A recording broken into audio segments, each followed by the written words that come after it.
Entre finals del segle XVI i principis del XVII, els monjos de la Cartoixa de Montalegre a Tiana van manar la construcció d'un pou de glaç, localitzat al terme de Cabanyes, a Sant Fost. Conegut actualment com el Pou de Can Donadeu, es va construir en forma cilíndrica i aprofitant el desnivell del terreny.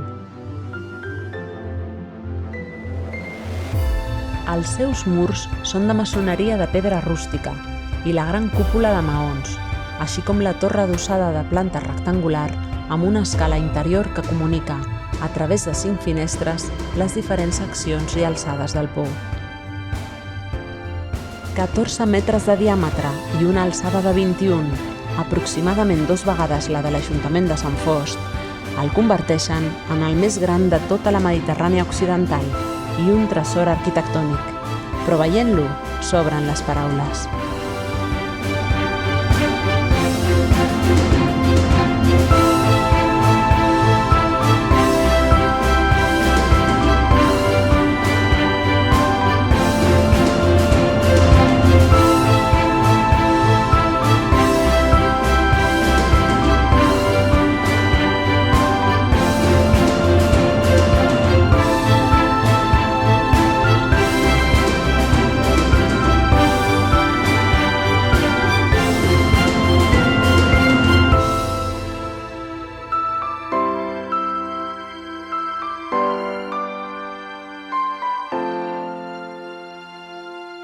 Amb un volum de 2.617 metres cúbics podia emmagatzemar fins a 5.000 càrregues, és a dir, 620 tones de glaç per temporada. Per sobre del pou, la gran bassa rectangular de 2.000 metres cúbics recollia les aigües pluvials i fluvials. Més avall a les fonts, al vespre, s'omplien d'altres de poca fondària, on l'aigua de nit quedava congelada per les baixes temperatures.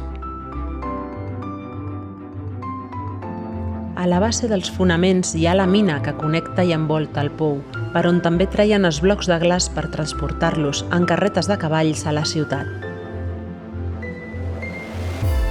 Afortunadament, després de més de 20 anys intentant protegir-lo, al maig del 2021 s'assoleix la declaració de bé cultural d'interès local per unanimitat al ple de l'Ajuntament de Sant Fost. Tot i així, hi ha molta feina a fer. Enclavat als terrenys de la Pedrera de Can Ro, tots els edificis, bassa inclosa, han estat envaïts per la vegetació i després que s'esfondrés la teulada de la torre d'extracció de glaç, hi ha l'imminent perill de que la gran cúpula, la joia més emblemàtica del conjunt, pateixi la mateixa sort, degut als grans arbres que han crescut a sobre per falta del manteniment de l'actual propietari. Des de la Xopera, continuarem instant a l'Ajuntament perquè vetlli pel patrimoni cultural i natural de Sant Fost, masies, fonts, mines, edificis modernistes, etc., així com donar-los a conèixer a tothom i obtenir la protecció necessària per garantir la seva conservació.